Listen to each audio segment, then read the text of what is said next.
Bonsoir à tous et bienvenue à cet atelier découverte de la business intelligence.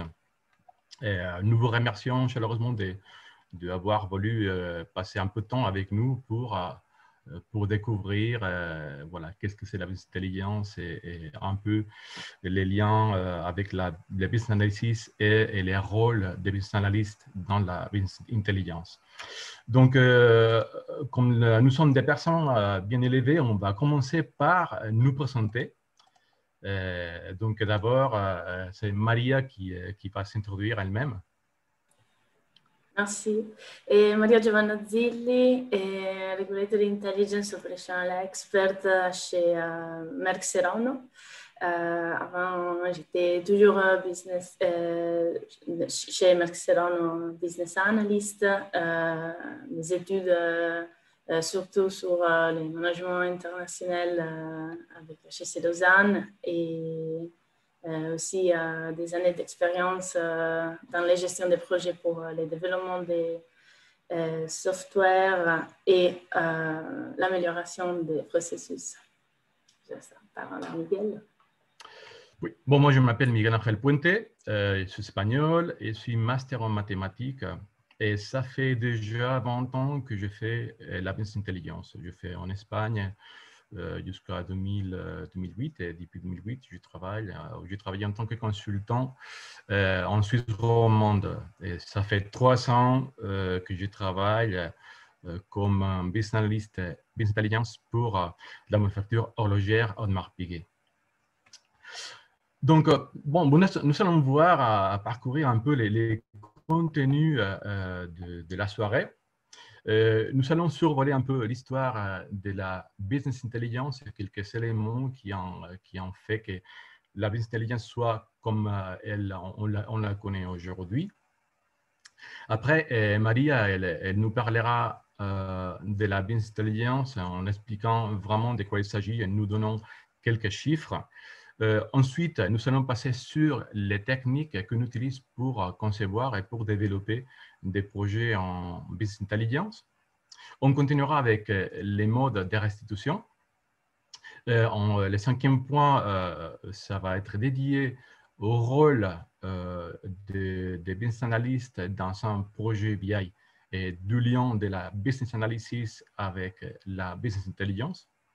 Et finalement, nous allons survoler un peu l'actualité de l'analyse des données, du domaine de l'analyse des données, de cette nouvelle ère qui vient de naître avec l'exploitation de Big Data et des systèmes distribués. Nous finirons avec ça. Donc, nous allons commencer par survoler un peu rapidement l'histoire de la business intelligence.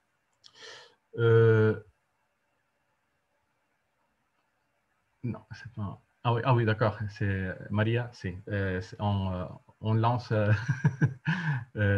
petit sondage juste avant de commencer la présentation.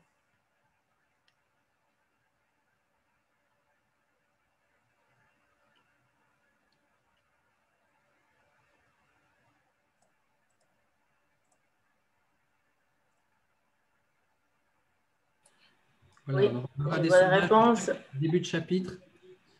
Et on va vous laisser à peu près 1 minute, donc voilà. allez assez rapidement. Voilà, on voit que ça évolue. Wow. 40% ont répondu.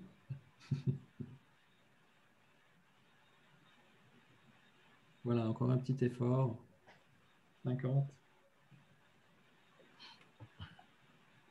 Bon, il y a pas mal de questions. Hein.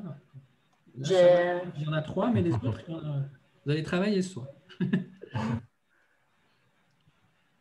J'ai terminé.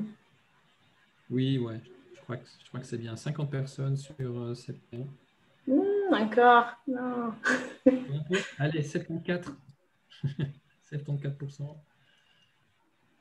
Et 3, 2, 1. C'est terminé. Ah ouais.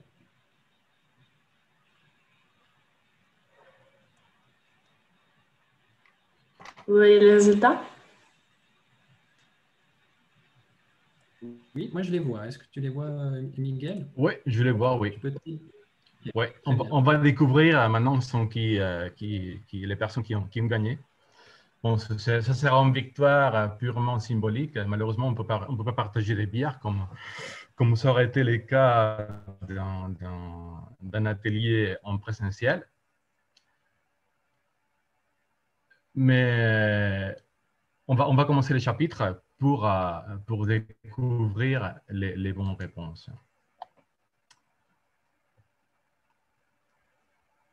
Donc, la première fois qu'on a entendu parler du concept de business intelligence, ce n'était pas en 1980, mais plutôt c'était en 1865.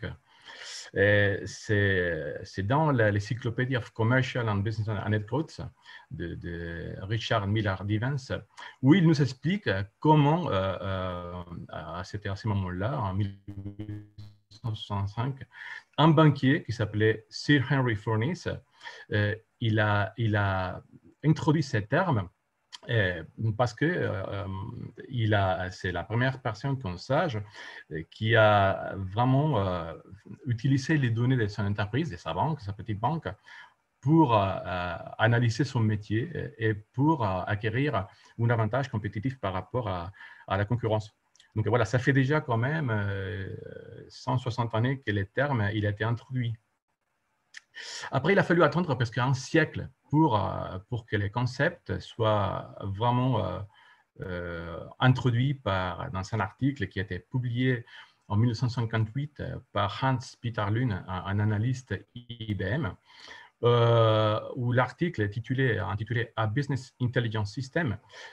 Il nous parle des besoins des organisations, des entreprises pour pouvoir exploiter leurs données, et de la possibilité que les techniques et les technologies émergentes données pour pouvoir vraiment mener à bien cet objectif. Donc, dans son article, il explique que l'objectif de ce système, c'est de pouvoir stocker et de partager dans une base centrale les données de l'entreprise tout au long de l'organisation.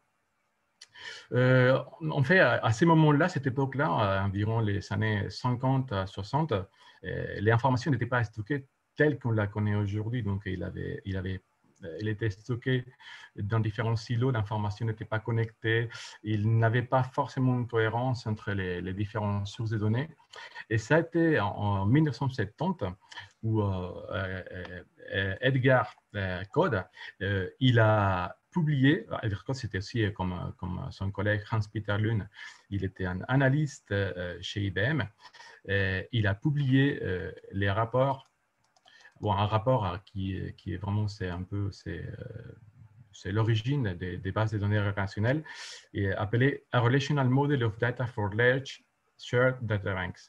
Et c'est dans cet article où Code il présente les concepts des bases de données relationnelles. Donc, ce sont les bases de données que sûrement vous connaissez tous, qui sont composées par des tables bidimensionnelles où on enregistre les données par ligne et on catégorise par colonne, qu'on peut créer des liens entre les tables pour modéliser la réalité de l'entreprise. Donc, c'est Code dans cet article qui a aussi introduit les concepts de data normalization et de normal forms pour donner une cohérence et une logique à la modélisation des données. Et ensuite, on passe aux années 80 pour présenter à un monsieur qui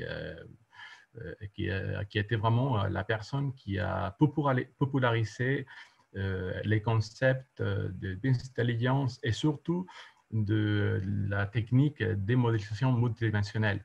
Il s'appelle Ralph Kimball, donc c'est une personne déjà âgée, il a 78 ans, il est à la retraite, mais qui a fondé le Kimball Group. Le Kimball Group, c'était une entreprise de consulting qui durant les dernières 30 années, ils ont conçu et développé des systèmes Business Intelligence et Data Warehouse un peu partout dans le monde.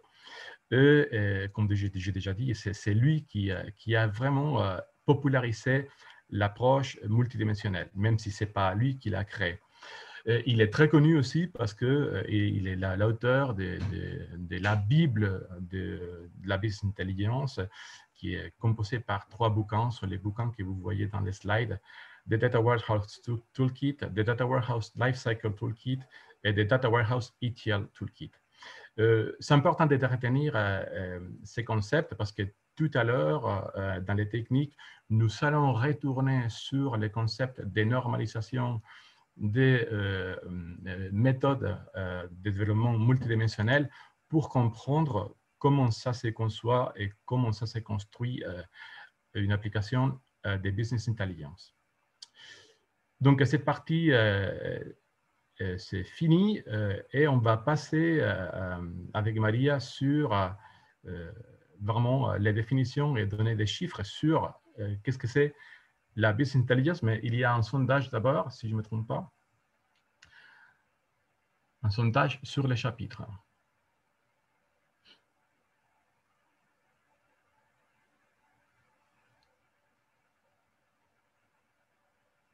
C'est parti.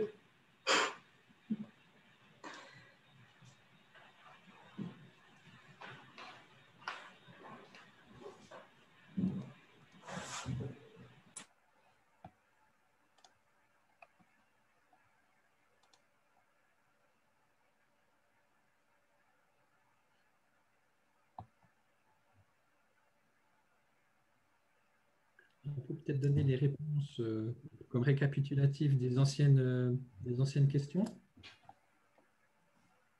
Tu les as, Miguel? Je laissais avec moi, oui, bien sûr. Oui. Donc, les réponses des premières questions, c'était pour, lorsqu'on a commencé à parler de la business intelligence, c'était en 1865.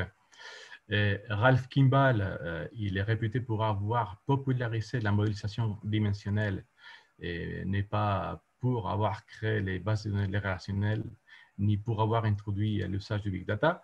Et Edgar Code, vous avez compris, il est le père du modèle relationnel des données. C'était juste, il me semble, sauf la première question où on ne pensait pas que c'était aussi vieux. Hein. Oui, ça fait déjà quelques années. On pensait dans 1900 quelque chose, mais non, c'est 1800 carrément. Ouais. Il n'avait pas les mêmes moyens que nous avons aujourd'hui pour pouvoir analyser ces données, mais il l'a fait quand même.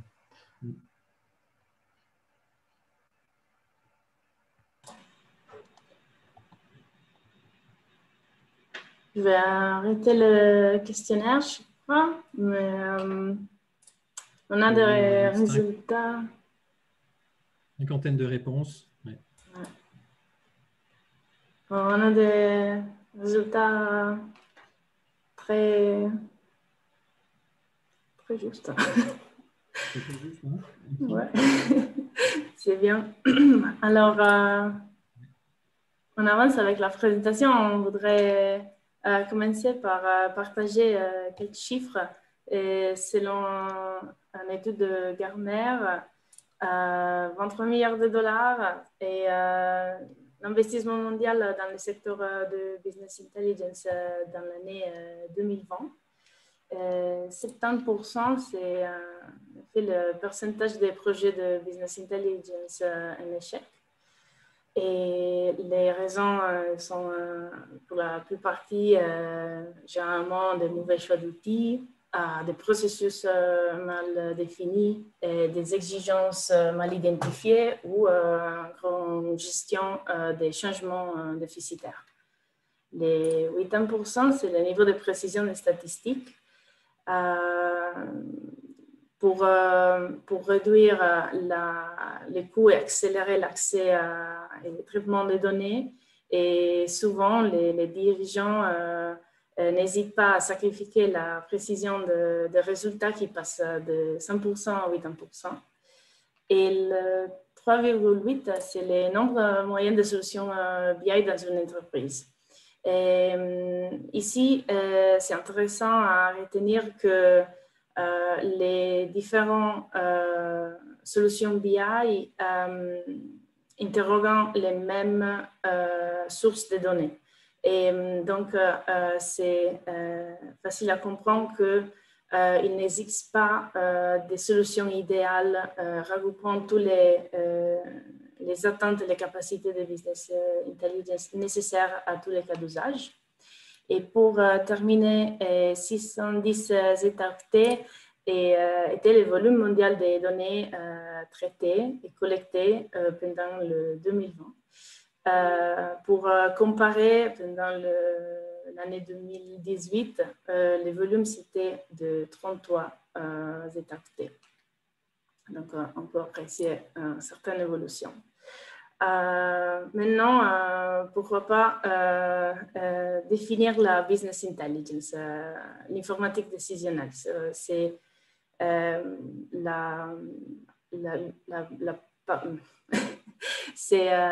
la technique pour placer un ensemble de ressources technologiques, méthodes et outils informatiques au service de la prise de décision en sein d'une entreprise. Donc, c'est clair que l'objectif, c'est de présenter les informations afin d'être compréhensibles, analysées et pour aider la prise de décision. Avec l'image ici, on peut comprendre qu'à partir de les données, grâce à la business intelligence, on arrive à les savoir depuis l'analyse de l'information. Les domaines d'application, on peut quand même toujours garder le stéréotype que les logiciels de business intelligence ils sont plutôt utilisés dans les grandes entreprises, mais il faut aussi savoir que récemment, les startups, ils ont commencé à utiliser les logiciels de business intelligence et les éditeurs des logiciels, ils ont aussi adapté les outils et les prix pour ce besoin. Et les domaines d'application sont plusieurs. Normalement, on voit les domaines financiers et logistique pour la gestion du stockage, par exemple, les ressources humaines pour l'optimisation des ressources, mais aussi le marketing. Et on avance avec le niveau de décision qu'on peut avoir avec l'utilisation de business intelligence, des systèmes de business intelligence pour un pilotage éclair. L'entreprise doit pouvoir se baser sur des données fiables et des analyses pertinentes pour prendre des décisions soit stratégiques, tactiques ou opérationnelles. Donc, au niveau stratégique, on peut imaginer dans une situation, par exemple, de comité de direction, où on prend des décisions long terme, donc liées à la vision de l'entreprise. Au niveau tactique, on a aussi des décisions à niveau managériel qu'ils sont quand même plutôt, ils créent plutôt d'impact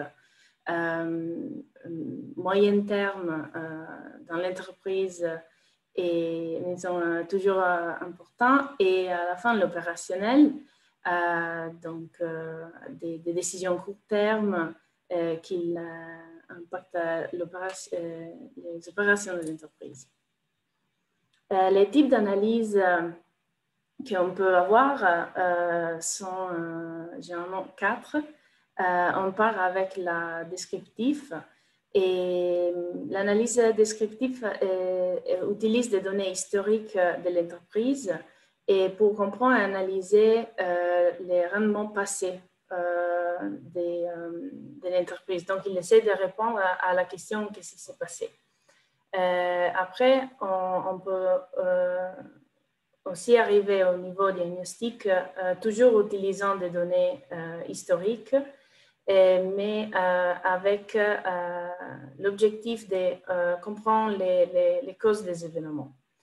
Et on arrive à la prédictive quand on ajoute des méthodologies statistiques et sur les données historiques de l'entreprise et pour identifier des tendances et faire des prédictions sur les événements futurs. Et à la fin, on arrive au niveau prescriptif, toujours utilisant des méthodologies statistiques et pour cerner la décision à prendre et entreprendre des mesures appropriées pour améliorer les performances. Ici, on voudrait introduire les cadres conceptuels de la business intelligence. On voit, on est en face d'une vraie chaîne décisionnelle pour le traitement des informations. On a 3 étapes qu'on va bientôt analyser. Et donc, on commence avec l'identification des sources, la première étape. On a en général des sources internes, évidemment, appartenant à l'entreprise, comme des applications financières, des systèmes CRM. On a aussi des sources externes qu'on peut utiliser, même s'ils ne sont pas de l'entreprise, mais sont relatives au même environnement dans lequel l'entreprise évolue. Et à la fin, on a aussi des autres sources comme des données machines, des données Internet, qui sont souvent pas structurées. Et ici, c'est important de comprendre qu'il ne faut pas prendre toutes les données depuis toutes les sources qu'on a, mais c'est important de sélectionner les sources qui ont un intérêt pour le pilotage de l'entreprise. Ici, on voit la deuxième étape fondamentale de la cadre conceptuel. C'est la collection, transformation et stockage des données. Et c'est important d'introduire un modèle connu, les ETL, Extract, Transform and Load. Il s'agit d'une technologie informatique permettant d'effectuer des synchronisations massives d'informations d'une base de données vers une autre. Et normalement, les processus sont industrialisés et automatisés. Donc, pour l'extraction, ici, on collecte les données et en provenance d'une ou plusieurs sources.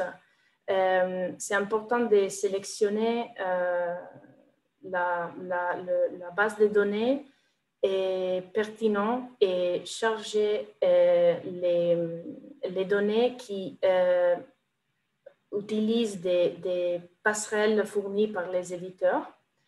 Et pour passer à la deuxième phase, la transformation des données, est une étape essentielle des processus. Ici, les données sont compilées, reformatées et nettoyées. À ce moment-là, il peut intégrer des règles métiers très importantes, la standardisation des formats et les modes de stockage des données, la déduplication, et donc la suppression des doublons, la vérification pour surveiller les anomalies et supprimer les données inutilisables, et les regroupements des données afin de maximiser l'efficacité des requêtes auprès de Data Warehouse. Enfin, on arrive à la dernière partie du modèle, les loads. Ici, on a les données chargées dans une base cible, comme par exemple un Data Warehouse, un entrepôt de données. C'est une base de données décisionnelle qui couvre l'ensemble des besoins d'analyse de l'entreprise. Il faut savoir que les data warehouse est à destination des spécialistes de l'analyse des données et c'est un peu plus difficile à apprendre et avec potentiellement des réponses aux requêtes plus longues et des requêtes plus compliquées à faire. Donc, on peut aussi utiliser un data mart, magasin de données. Un data mart, c'est focalisé sur les besoins spécifiques d'un département. et sa conception doit être faite avec les collaborateurs de ce département pour garantir son utilité. La dernière possibilité, c'est d'utiliser un cube OLAP, Online Analytical Processing. Et c'est une technologie permettant d'effectuer des analyses de données multidimensionnelles au sein de bases de données créées à cet effet. Et pour terminer le cadre conceptuel, on arrive à la troisième étape, la restitution. On verra après plusieurs modalités pour partager les informations pour aider la décision.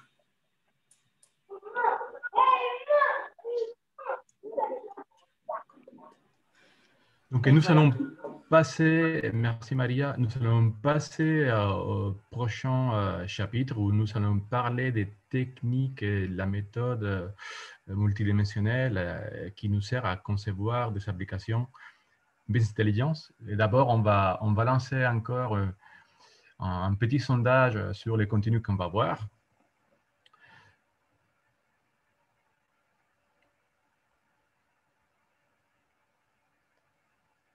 Donc voilà, vous pouvez commencer à répondre.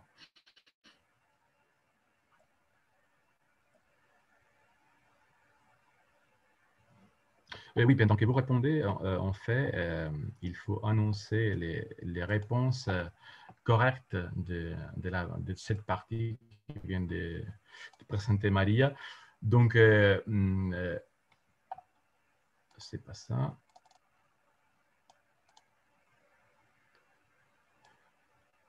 Donc, pour la première question, est-ce qu'on fait de la BI dans tous les types d'entreprises? La réponse est oui. Oui, maintenant oui. Avant, ce n'était pas le cas, mais désormais, c'est possible. Et la deuxième, quel pourcentage des projets BI en échec?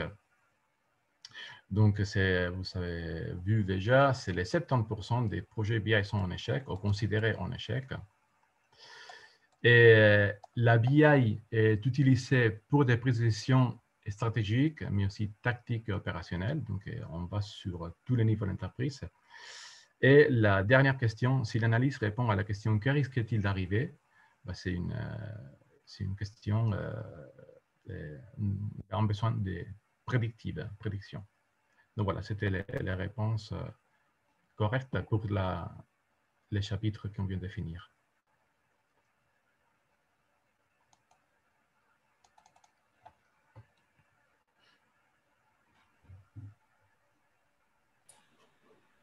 On a 60% de réponses. Allez, encore 10 secondes. Et nous allons passer à expliquer les chapitres suivants. Oui.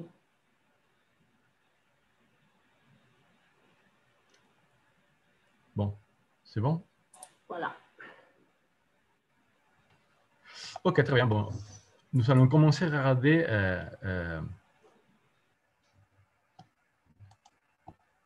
la partie des techniques et méthodes pour concevoir une application Business Intelligence. Donc, après ce que Marie nous a expliqué, vous avez compris que l'objectif, c'est d'avoir dans un entrepôt central des données qui viennent des sources qui peuvent être assez différentes. L'objectif, c'est de compiler toute cette information dans un endroit afin de l'exploiter. Pour faire ça, on utilise une technique qui est en fait, c'est la dénormalisation des données. Nous avons vu dans les premiers chapitres que Code il introduit dans son article les concepts de normalisation. Les règles normales servent à rationaliser le stockage des données afin d'être exploitées de manière opérationnelle. Okay? Donc, nous allons passer, je vais expliquer rapidement un peu de quoi il s'agit les trois premières formes normales. Il y a plus, mais ça suffit pour comprendre de quoi il s'agit la normalisation pour après pouvoir comprendre qu'est-ce que c'est de normaliser. Si on ne sait pas qu'est-ce que c'est normaliser, difficilement on peut se rendre compte de qu'est-ce que c'est la dénormalisation. Donc, en fait, une base de données elle respecte les trois premières formes normales lorsque, premièrement, chaque registre existe de manière unique dans une table. Ça, c'est la première forme normale. Donc, les registres doivent être uniques. Et en plus, il doit être identifié de manière unique avec une clé. Et une clé qui est stockée dans une seule colonne. Donc, ça, c'est la deuxième forme normale que vous verrez en rouge. D'accord? Donc, en rouge, sur chaque table, on voit bien qu'il y a un attribut qui, en effet, c'est un identificateur unique. OK? Et puis, troisièmement, la troisième forme normale, elle nous indique que les tables doivent être fonctionnellement indépendantes. Donc, ça veut dire que on va créer des tables dédiées à une partie de l'entreprise ou d'un processus métier. Dans l'exemple là, on voit bien qu'il y a, par exemple, il y a une table pour les customers, pour les clients. Il y a une table qui est dédiée aux réservations. Il y a une troisième table pour les employés. Et puis après, on est capable de créer des liens entre chaque table pour modéliser une réalité, soit de l'entreprise, soit d'un processus métier, soit les deux. Donc, ça, c'est la data normalisation. L'objectif, c'est ça, c'est de créer un cadre formel et qui soit exploitable. Si nous passons à la slide suivante, nous sommes déjà nous sommes parlé de la méthode Kimball. Donc, Kimball, il parle de vraiment répertorier les besoins des métiers et de comprendre les data reality, donc les réalités des données que nous avons dans l'entreprise.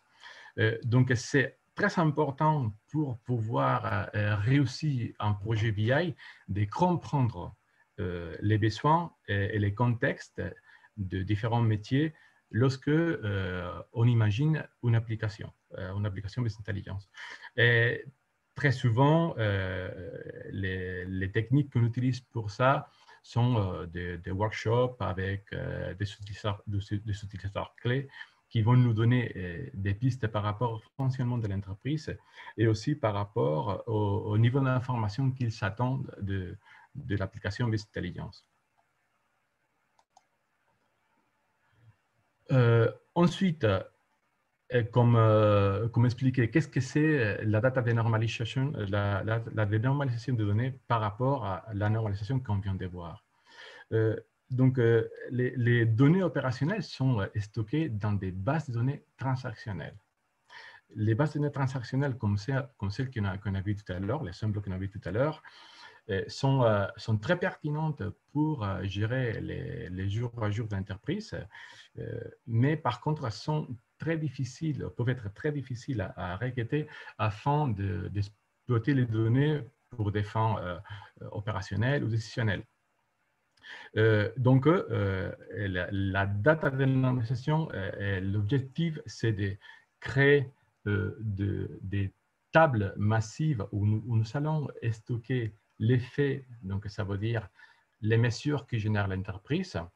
Nous n'allons pas être préoccupés par rapport à respecter les formes normales. Donc, ça veut dire qu'entre autres choses, l'objectif, c'est même de dupliquer l'information dans des tables, parce qu'en fait, l'objectif, c'est de pouvoir accéder de manière facile à l'information centrale et pouvoir l'exploiter ensuite en utilisant les dimensions que nous allons imaginer, ou extraire à partir des workshops avec les utilisateurs. Donc, dans la slide suivante, on voit ce processus qui se déroule sur 4 étapes. Donc, il y a une étape d'identification et de sélection des processus métiers qu'on veut mesurer. Un processus métier, ça peut être les ventes, par exemple. Ensuite, on doit sélectionner les niveaux de détail qu'on veut rajouter dans l'application. Si on veut vraiment pouvoir stocker les détails les plus fins à niveau d'entreprise, ou si ça ne vaut pas la peine, donc on ne va pas non plus faire un effort énorme pour faire ça, mais plutôt on peut se contenter avec un détail avec un détail moins détaillé, si on peut dire comme ça. On va identifier les dimensions pertinentes pour l'analyse des données et on va sélectionner les faits, les mesures qui, en fait, vont être vraiment l'objectif de la développement d'un système d'intelligence. Donc, c'est mesurer l'activité et la performance de l'entreprise. Donc, ensuite, qu'est-ce que c'est un business process? Un business process, c'est un processus métier. Ce sont des processus métiers qui viennent de l'activité de l'entreprise ou de l'organisation. Donc, comme on a déjà dit, tout processus métier génère des métriques, génère des indicateurs qui nous donnent une idée de l'activité. Un processus métier, il va toujours déterminer d'abord les dimensions d'analyse qu'on va sélectionner, les mesures, bien entendu, et puis un design et un niveau de détail. Finalement, chaque événement qu'on va détecter sur tout processus métier, ça va être traduit ou va générer un registre dans une table de faits de notre application finale. Ensuite,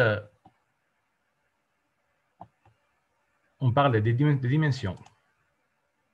Donc, les dimensions sont les axes d'analyse. Très souvent, on les appelle l'âme du Data Warehouse parce qu'en fait, elle contient les points d'entrée et la description, les étiquettes. Ça donne deux contextes aux données que nous allons analyser. Donc, les dimensions, elles vont être comprises par des attributs identificatives et descriptives. Et ils vont nous servir, encore une fois, pour pouvoir comprendre et pour pouvoir analyser, pour pouvoir voir les mesures qui génèrent chaque business process d'une façon différente. Ça va nous permettre d'avoir des différentes perspectives durant l'analyse des données des faits.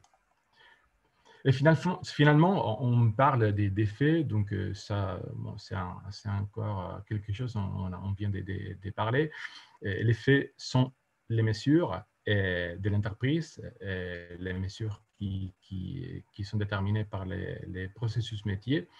Et c'est important de prendre en compte que lorsqu'on construit un data warehouse, une application d'intelligence, les faits qu'on stocke dans chacune des tables, ils doivent être cohérents avec les grands et avec les processus métiers qui est déterminé pour cette table. Et avec ça, je veux dire une table de faits qui stocke des données par semaine ne va pas pouvoir stocker des données à un niveau plus fin.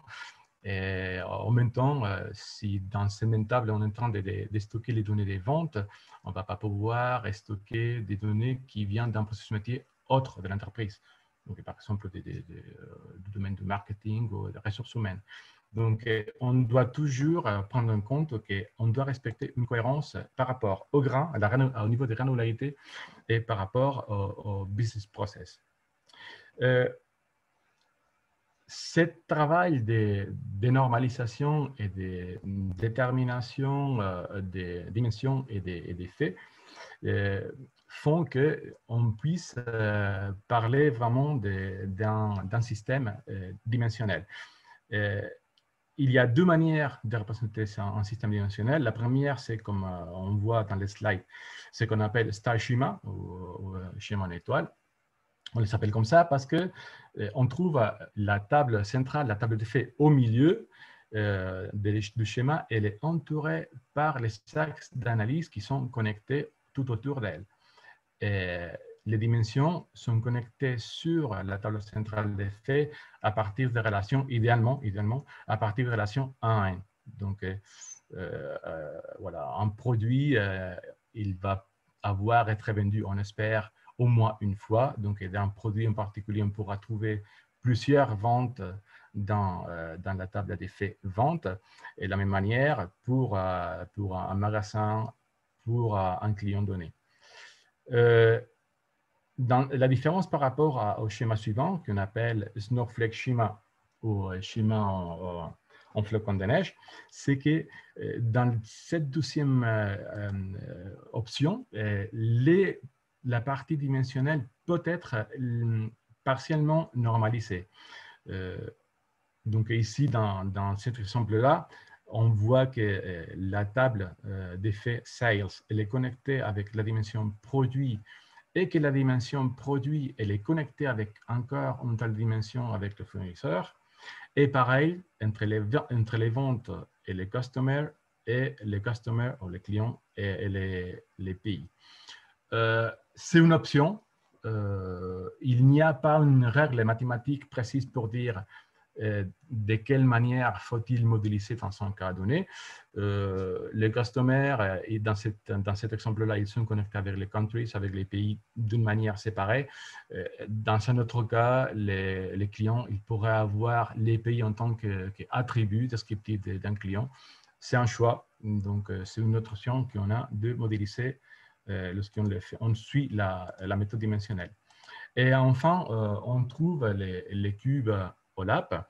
Donc, ce sont les cubes Online Analytical Processing.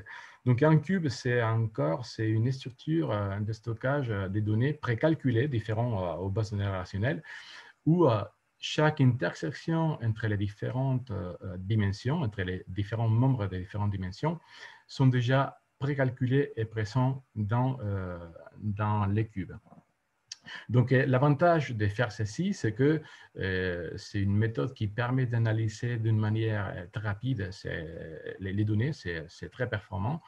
Et en fait, c'est très facile de pouvoir faire des opérations vraiment d'investiguer et de voir les données de différents points de vue. Donc, pour ça, on peut pivoter, on peut modifier la vision des données à niveau d'entreprise avec les différentes dimensions.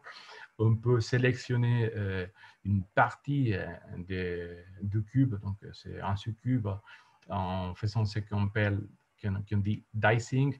On peut trancher les données pour les étudier sur un membre donné d'une dimension, par exemple, n'avoir que la vision des données de 2020. On peut aller dans le grand en descendant sur les différentes dimensions, on fait ça le drill down, ou on peut enfin agréger les données selon les besoins d'analyse du moment. Donc, ça, c'est une dernière possibilité qu'on a pour proposer une application business intelligence. Et finalement, pour tout ça, c'est important de connaître, d'avoir des notions. Ça même dans les rôles de business analyst dans un projet business intelligence, et ça on parlera tout à l'heure. C'est une technique qui est importante et c'est le data modeling. Donc, le data modeling, c'est vraiment la modélisation d'un processus métier en prenant en compte les structures de l'entreprise et la description du business process dans l'entreprise. Donc, on va d'abord parler d'un modèle de données conceptuel. Dans cette partie, le business analyst peut très bien participer. On va évoluer sur un modèle logique et enfin, ça sera implémenté de manière physique dans une base de données.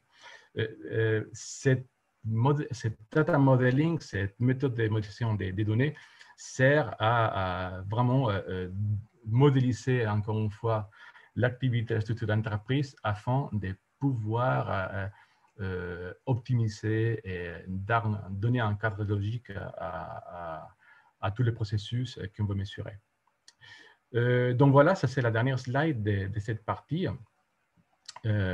Donc je passe la main à Maria. Elle va nous expliquer les différents modes de restitution que nous avons avec une application BI. Mais d'abord, on va lancer, il y a encore un petit sondage, un petit questionnaire, un quiz sur ce chapitre. Et donc, vous répondez, je vais donner les réponses de la survey précédente. Donc, la première question qui était, la dénormalisation de données permet de simplifier le requêtage, créer l'emploi, mettre à disposition des données brutes. La réponse correcte, c'est la première. Donc, ça permet de simplifier le requêtage. La deuxième aussi, pourquoi pas, ça crée l'emploi.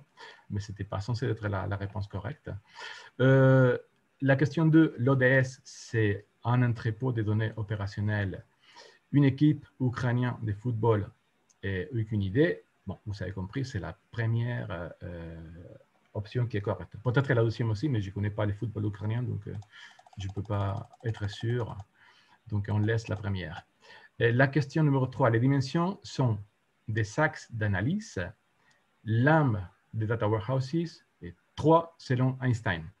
Bon, la dernière, elle est fausse, donc les deux premières sont correctes. Ce sont les axes d'analyse et sont l'âme de l'application des intelligences.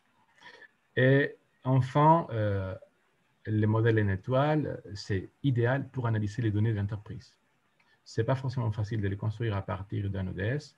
Et non, il ne doit pas respecter les 3 premières formes normales.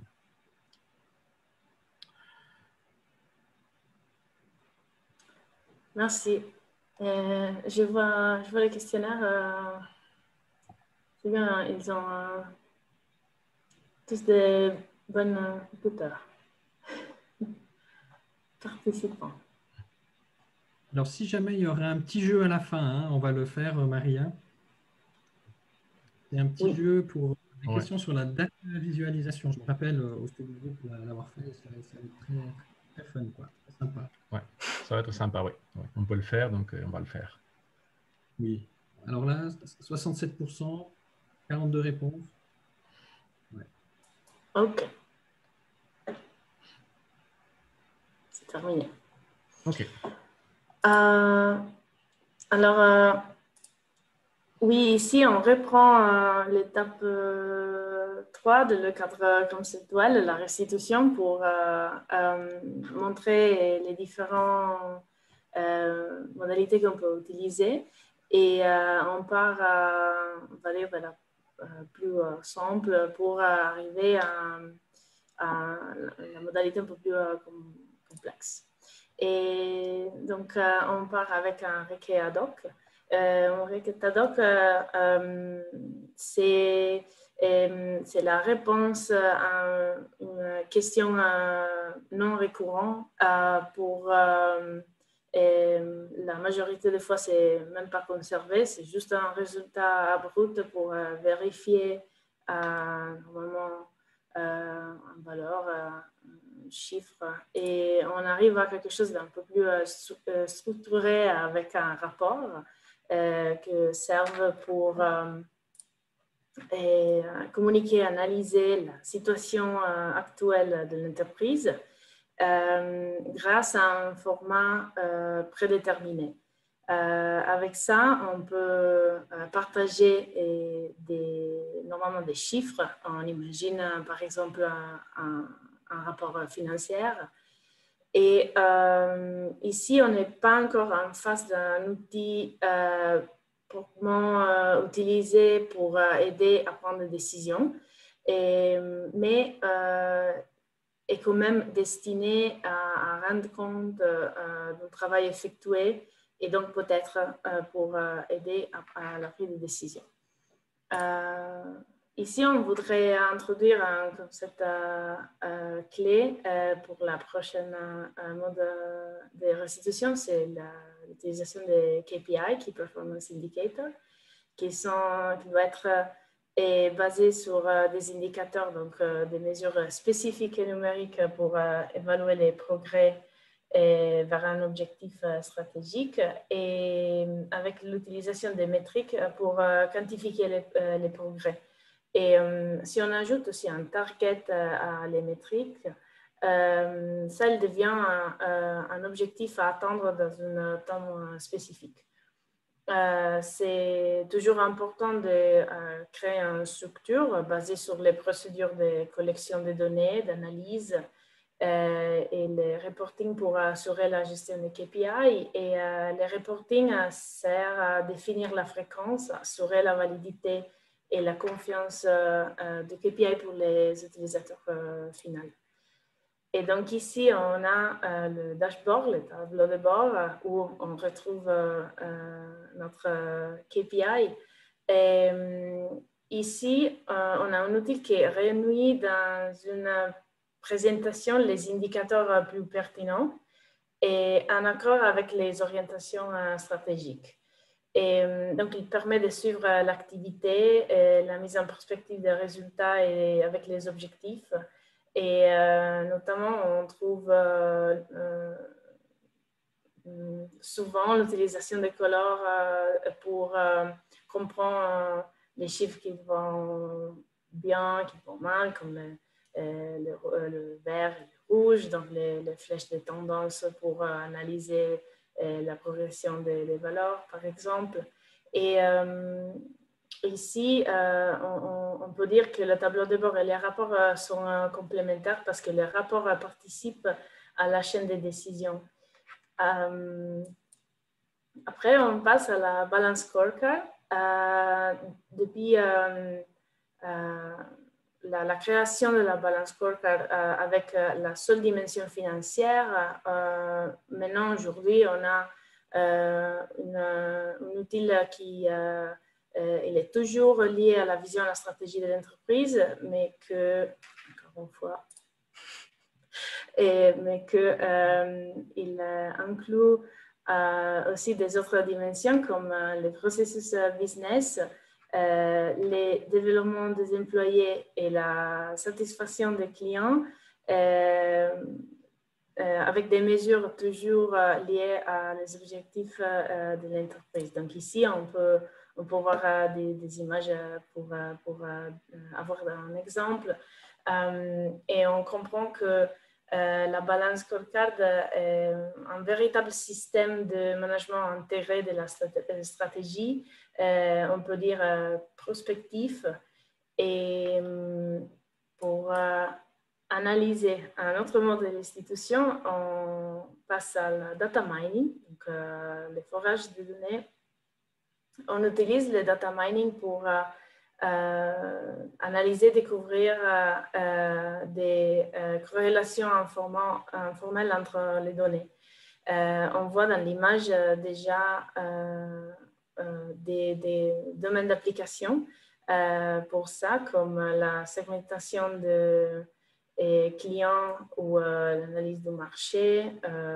Et pour utiliser la data mining, on applique trois techniques. La descriptive pour grouper les données pour comprendre la situation actuelle. La diagnostic pour créer des segmentations pour évaluer des corrélations existantes. Ou la prédictive avec encore une fois des méthodologies statistiques comme la régression pour trouver des tendances futures. Et ici, on voulait juste partager un principe récent important à utiliser, c'est le storytelling et donc la mise en récit des données. Et pour communiquer les résultats dans une façon interactive et donc les informations sont plus importantes, les plus importantes apparaissent clairement parce que c'est vraiment l'équilibre entre les données, la visualisation, mais aussi on peut dire le pouvoir de la narrative. Et ici, je crois qu'on pourrait donner les slides. On a une vidéo pour montrer l'ancienne façon et la récente façon de storytelling.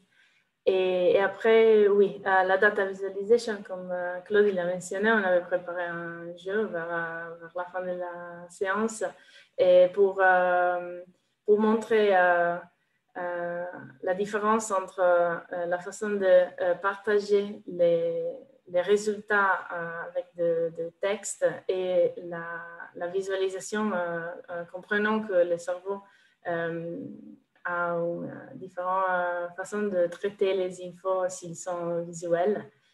Et maintenant, sans pause, je pourrais lancer le petit dernier questionnaire sur le rôle de business analyst dans un projet de business intelligence. C'est parti. Et pendant que vous répondez, on donne les réponses correctes pour les questionnaires précédents. Donc, les Valence Scorecard a 4 dimensions, la dimension finance, processus, développement et commercial. La question numéro 2, le data mining sert à trouver des corrélations entre les données. Je ne sais pas, vous ne savez pas choisir la deuxième parce que vous n'écoutez plus et vous êtes trop fatigué, ce n'est pas le cas, j'espère. La question numéro 3, les rapports ad hoc sont des actions one-shot. Donc, vous avez compris, ils ne sont pas formatés, elles sont faites à la volée pour des besoins ponctuels.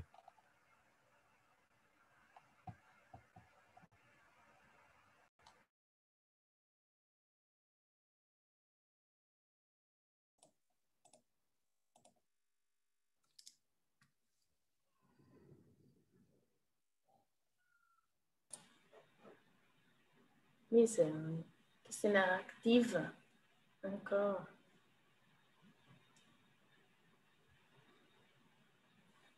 Il y en a des bonnes réponses, encore une fois.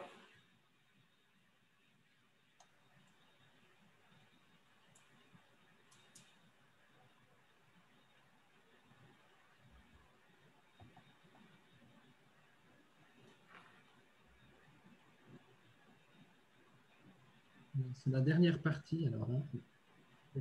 Et après, on va répondre aux questions. L'avant-dernière. L'avant-dernière, oui. OK. Bon, voilà. Merci. Okay. On y va.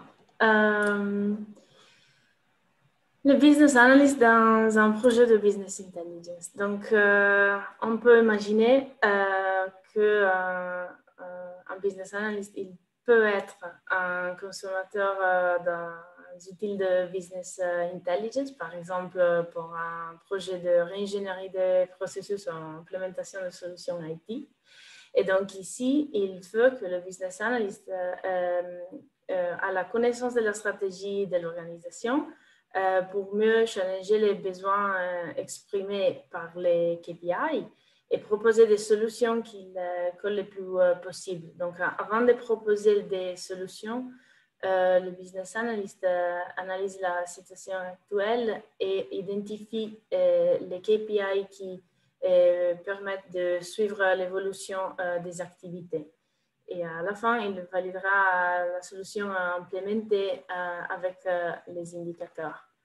Mais on a aussi le business analyst acteur d'un projet de business intelligence où ici l'objectif c'est de créer de la valeur. Donc fournir des informations utilisables au bon moment et aux bonnes personnes. Le rôle, c'est un peu différent. Le business analyst ici définit les exigences et évalue les solutions potentielles, crée des représentations à partir de la modélisation des données. Et donc, on attend plusieurs résultats de sa activité à partir de la couverture de processus business et la modélisation décisionnelle des données, avec une évaluation de la quantité de données à traiter basée sur les règles de transformation et à la fin pour créer l'architecture de la solution. Dans ces cas-là, les approches qu'un business analyst il peut utiliser, on peut utiliser sont deux. Une est basée sur l'accès de l'offre, donc avec des objectifs techniques, et l'autre c'est plutôt sur l'accès de la demande avec des objectifs business. Et Et donc, pour un business analyst, pour gérer un projet de business intelligence, il faut avoir des compétences spécifiques, comme connaître les bases de données, les terminologies et les règles, et la capacité de définir des KPI, les techniques d'analyse des données et la pratique de modèles ETL et la pratique d'outils de restitution. Pour terminer, on voulait juste partager des erreurs à éviter qui sont pour la plupart les raisons des échecs des projets de business intelligence. Et comme commencer par choisir l'outil. Deux fois, on commence un nouveau projet et on sélectionne l'outil avant d'avoir identifié qu'est-ce qu'on devait faire. Et donc, c'est un peu une sorte de risque. Ou pas solliciter les utilisateurs. Comme ça, on n'a pas les informations de base pour l'usage et les besoins des utilisateurs finaux pour assurer le succès. Donc, c'est à éviter. Ou lier, pas étudier précisément les besoins parce que si on a un logiciel configurable, on pense qu'on peut décider après. Oui, mais alors il faut prioriser les demandes fonctionnelles. C'est toujours important de suivre une méthode et éviter de nettoyer les données. C'est toujours à éviter. Des fois, on a beaucoup de projets qui dépassent beaucoup le budget donné pour les projets parce qu'ils n'ont pas nettoyé les données. Et après, c'est important toujours de définir les rôles, les responsabilités pour une gestion efficace des projets. Et donc, pour faire ça, on conseille d'intégrer un business analyst dans l'équipe. Et je laisse la parole à Miguel. Bon, nous allons lancer d'abord l'esquisse de la dernière partie, une nouvelle ère pour une analyse de données. Et on va dire les réponses correctes pour les chapitres de Business Analyst dans un projet BI. Donc, pour la question numéro 1, les rôles des BA dans un projet BI, il peut être bien d'acteur comme consommateur. Consommateur pour l'aider aux tâches d'analyse. La deuxième question, des erreurs à éviter dans un projet BI sont ne pas suivre une méthode, oui, et ne pas nettoyer les données, donc ne pas faire un nettoyage préalable de données, pareil. Ces deux réponses sont correctes. Et deux compétences spécifiques d'un BA dans un projet BI sont connaissances sur les processus ETL, c'est assez pertinent, ça aide. Et la deuxième, définition des KPIs. Donc voilà, les deux sont des compétences qu'un BA dans un projet BI devrait pouvoir développer pour avoir un rôle plus performant, plus actif. OK. Et on continue. OK. Il n'y a pas de sondage pour ça, Maria? Je ne trouve pas. Non. Bon.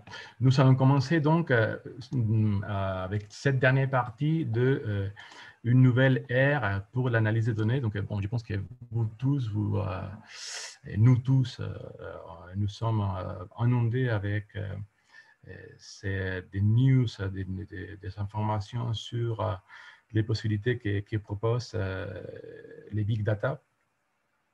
On les voit dans le quotidien, donc on peut parler vraiment du futur, c'est les présents, les futurs, ça, tout simplement, ça peut donner des possibilités qu'on imagine difficilement. Mais pour commencer, qu'est-ce que c'est les big data? Donc en fait, les big data, on appelle Big Data vraiment tout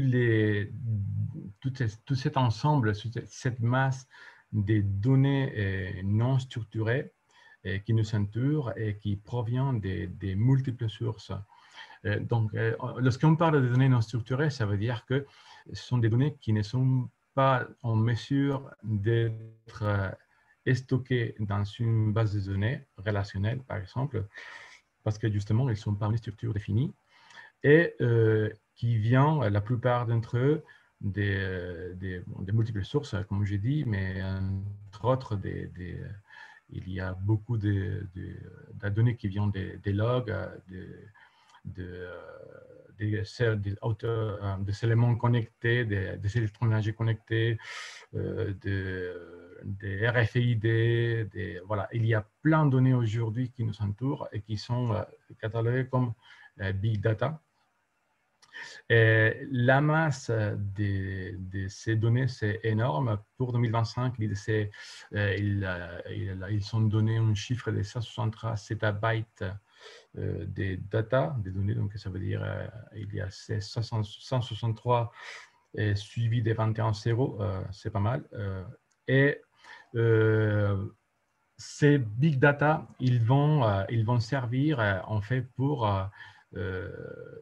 ils vont donner lieu à des applications qui sont assez variées. Donc, si on passe à la slide suivante, pourquoi on parle aujourd'hui des big data et ces termes, c'est tellement popularisé et on n'a pas entendu parler ça avant. Bon, ça, je ne vais pas dire que ça a toujours existé, pas comme aujourd'hui, mais on a toujours eu des données qui n'étaient pas structurées et qu'on aurait pu utiliser pour être exploitées au niveau de l'entreprise, mais on n'avait pas la possibilité, c'était très complexe de pouvoir le faire. Donc, il y a un outil, vraiment, c'était un moment tranchant dans l'histoire de Data Analytics et de la gestion de données, et c'est l'apparition des Hadoop.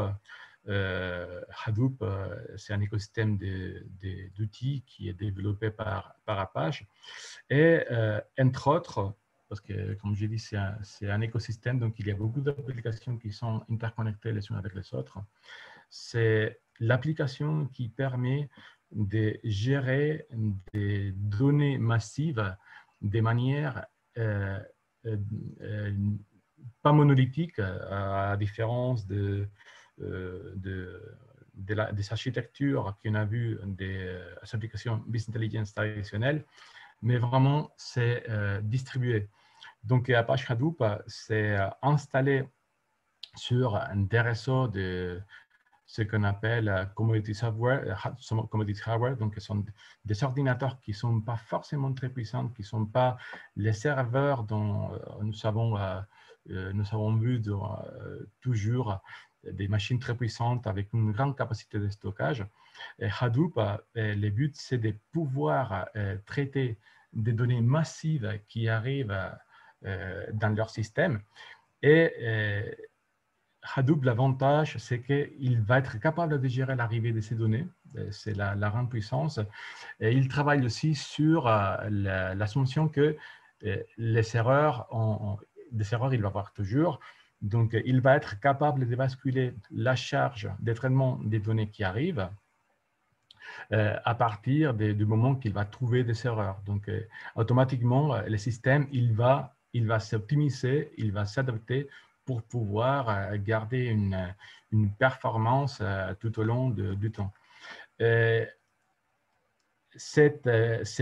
Hadoop et le système qui sont conçus pour cette tâche, c'est appelé HDFS, donc c'est Hadoop Distributed File System, et qui peuvent être installés dans vraiment son système énorme qui peuvent arriver à des milliers de nodes. Quelles applications pouvons-nous trouver avec cet outil Hadoop et la puissance de traitement des données? C'était cette technologie qui a permis de vraiment exploiter des techniques qui ne sont pas forcément d'aujourd'hui, très récentes, comme des techniques d'intelligence artificielle comme les réseaux de neurones, mais c'est la puissance de traitement qui a permis de pouvoir exploiter ces données afin de profiter de la puissance de techniques comme les réseaux de neurones ou les reinforcement learning. Donc, rapidement, lorsqu'on parle d'intelligence artificielle, on parle de deux approches principales. Donc, la première, c'est l'apprentissage qui est surveillé. Donc, dans les réseaux de neurones, sont un bon exemple. Les réseaux de neurones, ils vont obtenir des données d'entrée pour sortir des inputs en sortie, mais des inputs qui vont être dirigés selon plusieurs possibilités. Ensuite, les algorithmes des réseaux de neurones, ils vont permettre d'apprendre au fur et à mesure, à partir des itérations et à partir de l'entraînement, comme on dit. Et c'est ça qui permet de faire des applications qui sont vraiment incroyables, comme par exemple des diagnostics par exemple des cancers à partir d'IRM qui sont analysés par des réseaux de neurones et qui sont capables, dans une période très courte et avec une efficacité de presque les 100%, de diagnostiquer si un IRM en particulier c'est un positif pour une maladie comme un cancer ou pas. Donc ça, c'est une application qui est vraiment c'est appréciable. Et la deuxième partie, le deuxième exemple, c'est la reinforcement learning. Donc, la reinforcement learning, sont des techniques qui ont fait appliquer des algorithmes qui ne sont pas supervisés. Donc, ça veut dire qu'ils vont apprendre par eux-mêmes, d'accord, à partir des données qu'on les introduit et à partir de l'application récursive d'un algorithme, ils vont trouver le schéma. Un exemple pour ça, c'est la manière, par exemple, dont les fourmis, elles arrivent à trouver des sources de nourriture. Les fourmis, à partir d'un fourmilier, ils vont partir pour trouver la nourriture. Elles vont prendre des schémas assez différents. Mais à partir du moment que l'une d'entre elles, elle va trouver la nourriture, les autres, elles vont apprendre les mêmes schémas. Et on va voir comment...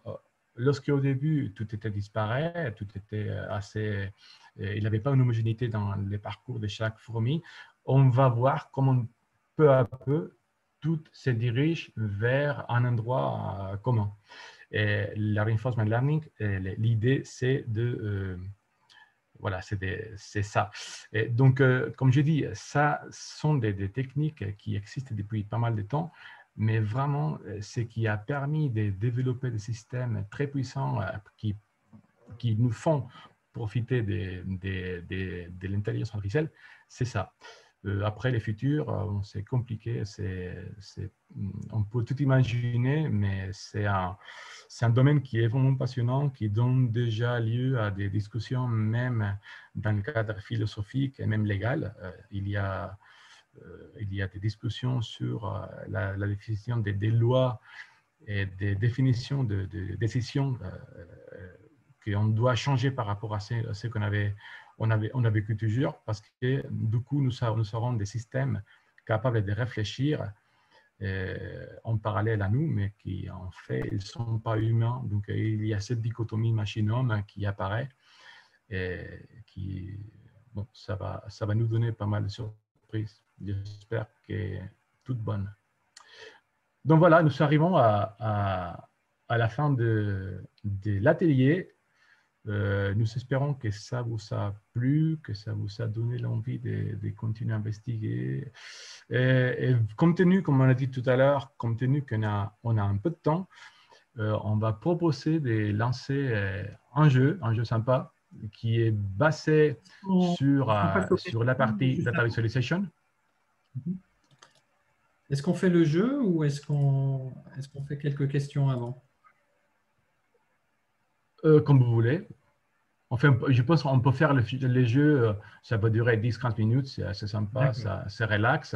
Et puis après, on pourra répondre aux questions, on pourra discuter, parler, partager si vous voulez. Parfait.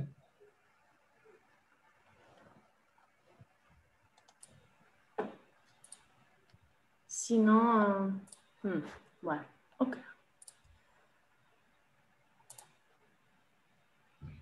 Vous voyez mon écran? Non. Oui. Oui? Ah bon? Oui. Top. Bon, Alors, il va Bon, falloir Maria, tu nous expliques un peu de quoi il s'agit les jeux et que c'est ouais, quoi ouais. les buts? Ok. Alors, c'est un jeu original déjà, hein. C'est toi qui l'as Ouais. construit. Les questions, en tout cas. Oui, et comme on est en Suisse, je choisis la montagne. C'est un jeu pour un peu voir des erreurs de data visualisation qu'on a retrouvées, analysées. C'est en anglais. Je vais vous donner les liens pour accéder. Après, juste digiter les codes que vous voyez à gauche. Et il y a de temps limité, donc vous avez environ 20 minutes et on peut voir l'avancement de Avatar pendant le jeu. Même si la première va finir le jeu, on peut continuer à jouer. Et on espère que vous allez bien vous amuser. Et on a le limite de 50 participants. Donc, Pas de problème, je pense que ça. il arriver que quelqu'un, malheureusement, ne peut pas jouer. Et on pourrait offrir quelque chose aux gagnants. Qu'est-ce que vous pensez? Et Miguel, il a toujours envie d'offrir des bières. Alors, moi, je peux proposer une entrée gratuite à notre congrès d'innovation de juin. Voilà. Oui. Comme ça, il y a quelque chose à la clé. Alors, tu nous as mis le lien. Parfait. Voilà. Alors, je pense que allez assez vite parce que les 50 premiers pourront jouer, j'imagine. Et après, il y a une limite. Alors, une limite technique, hein, apparemment, de l'outil. Ça demande pas mal Oui, tout à fait. d'interactivité. Après, on peut voir les résultats ensemble, mais si vous voulez, je peux ajouter la musique. Pour moi, c'était la partie plus... La musique. Et tu peux l'enlever si jamais, en cours de route.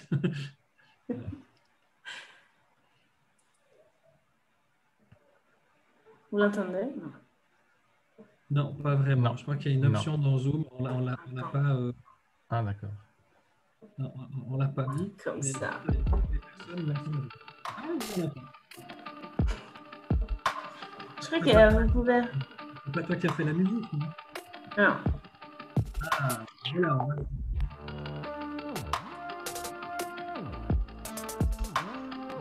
Et oui, c'est parti. Voilà, bon, Voir Florence. Yes.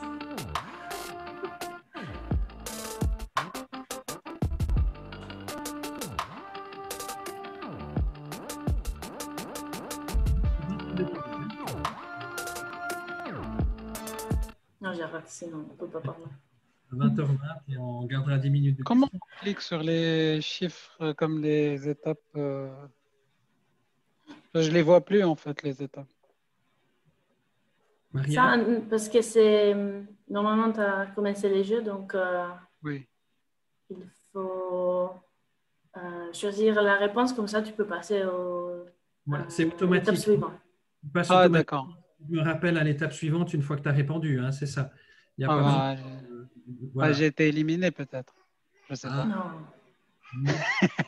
Je pense pas qu'en élite, Non, il n'y a pas d'élimination, non, non. Ouais, il n'y a pas. Ah, ben, j'arrive pas à Voilà. cliquer sur la. J'ai pas la deuxième question, Ah, par exemple. Ah non, non, peut-être que Peut-être qu'on arrive aux 50 personnes, c'est ça le truc. c'est possible. Mais, un beau peloton. Et puis, il y a quelqu'un Alba, Alba, waouh. qui se détache, qui apparemment est, est très au fait de la data visualisation. Ouais. Alors, si je me rappelle, dans le jeu, Faut pas répondre non plus trop vite, hein. Parce qu'on a 20 minutes, il y a combien de questions, plus ou moins, Maria? 14. 14? On a 14, ok. Ouais. Donc moi, j'avais été un peu vite. Je vous donne des astuces. 14 minutes, ça laisse un peu plus de minutes par question. Ouais. C'est la première fois que je vois ça. Ah ouais? C'est-à-dire aussi rapide? C'est quoi le truc qui Voilà. tourne là? Ah, c'est ça. Et il y a des points d'interrogation à certains endroits. Pourquoi? Non, ça, je connais pas. Ok. C'est le plan de base, peut-être.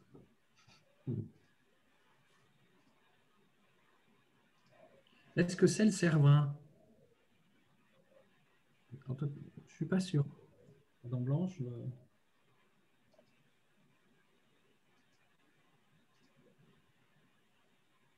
Tu connais le nom de la montagne? Ou tu as pris au hasard? Non, c'était déjà dans Moi, le... tu le sais, le Cervin, mais bon. Alba, toujours première. Ouais.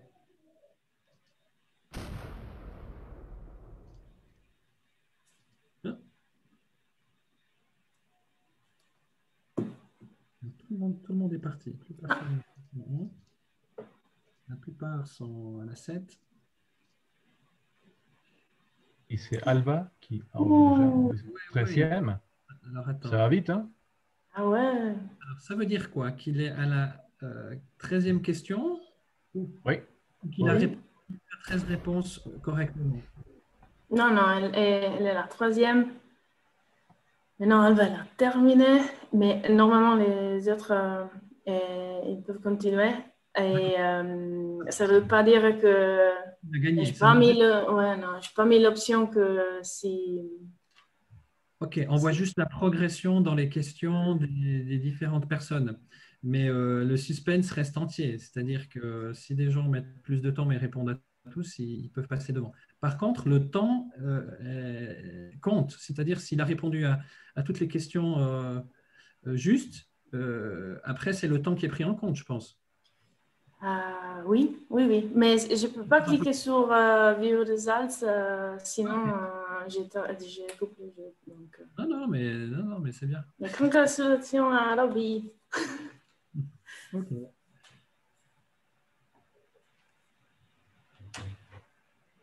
L'outil Voilà. s'appelle Quiz Wizard, hein. Et C'est puis, en moi. fait, là, tu... Oui, C'est Alba, du coup, moi, je continue à recevoir des questions. Donc, est-ce que je termine le jeu ou je continue à répondre aux questions? Normalement, t'es arrivé au bout. est-ce que c'est la question Oui, non, 14? Ouais. oui, mais j'ai répondu, je crois, à au moins une autre 5 ou 6 questions après que j'ai Ah, Après la rajouté. question. Waouh, ouais. C'est dans les nuages, là, on ne te voit plus. Cloud. Waouh, Antoine, is on on fire. fire. Enfin, Bon. Top. Ce jeu, Maria, c'est un jeu complètement gratuit en ligne, c'est ça? Oui. T'as pas du tout, il n'y a pas de licence. Non, non, tu as des licences à payer par mois, mais c'est du coup vraiment c'est 3 dollars, je crois. Ok. Ouais. Et Et- pour créer plusieurs jeux. ok. Et toi, tu as choisi le contexte, donc l'image de la montagne, là. Et puis, Oui, et qui a créé chaque question et qui a choisi la musique. Peut-être tu as fait la musique aussi? tu as plusieurs options pour la musique. Et ouais, j'ai dit ça. C'était la challenge. Ok. Et, et puis après, j'ai, je crois que tu as 14 ou 15 questions de maximum à carrer. Et je l'ai trouvé bien parce que c'est l'utilisation pour ajouter des images.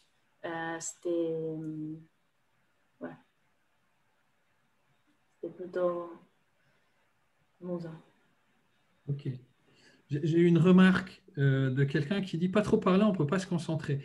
Alors, je vous conseille de couper de couper le son si jamais Oui. on vous embête trop, ou de mettre moins fort la musique. Hein, vous n'êtes pas obligé de le mettre à tube dans toute la maison. J'ai enlevé la musique. Ah, ouais. Vous avez vu, je vous ai aussi envoyé un petit sondage pour la soirée. C'est toujours intéressant d'avoir un retour d'expérience, un ROTI, un Return on Time Invested. Vous pouvez laisser un petit commentaire, c'est toujours sympa. Voilà. Il y a un décompte du temps. Tu sais où on en est, Maria? On avait dit 20 minutes. Là, je pense qu'on est plus ou moins à 10. Ah,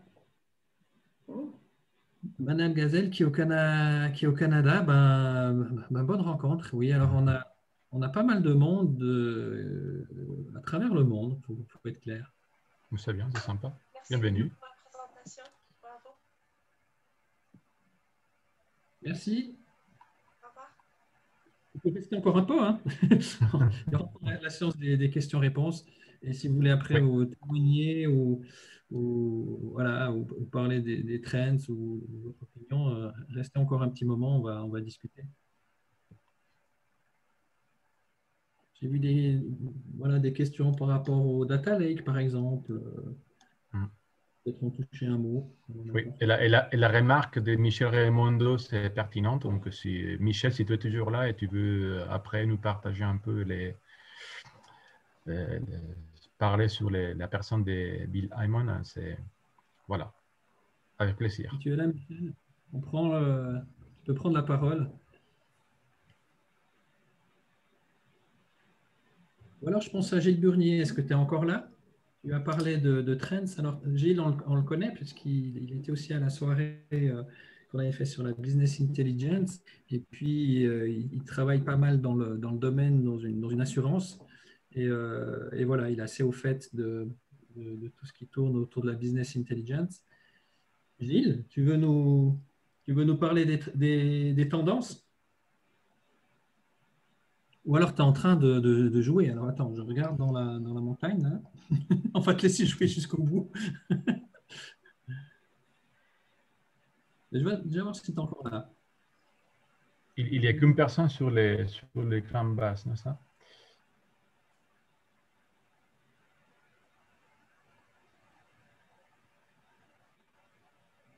Alors, on n'a pas fixé encore le prix du congrès, si jamais. Donc, pour savoir combien vous gagnez, je ne le sais pas encore. Mais ça va être, allez, on va dire, aux alentours de 100 francs, disons. Quelque chose comme ça. En Suisse, voilà, là, il faut traduire $100 en euros.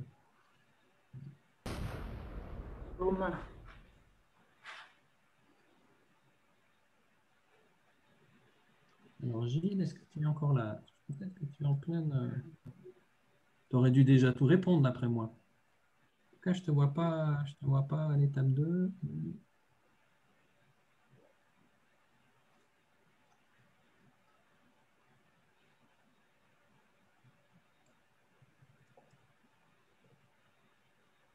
Ah, il n'est pas en séance.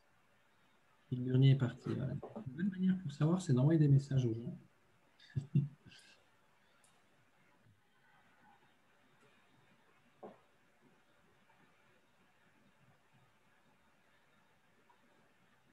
Alors, peut-être un petit mot sur les data lakes. Miguel, on n'en a pas parlé. C'est vrai que c'est à la mode. Oui. Oui, il y a eu pas mal de choses sur lesquelles on n'a pas parlé, mais il fallait faire des choix. Donc, on a parlé vraiment sur la vieille classique.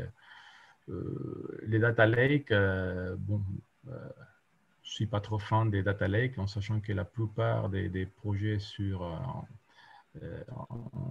data lake, ils sont en échec parce que c'est encore une mode et la plupart des entreprises qui sont mis en place des projets sur data lake, en fin de compte, ils sont retrouvés avec des données en masse avec lesquelles ils ne savaient pas comment les exploiter.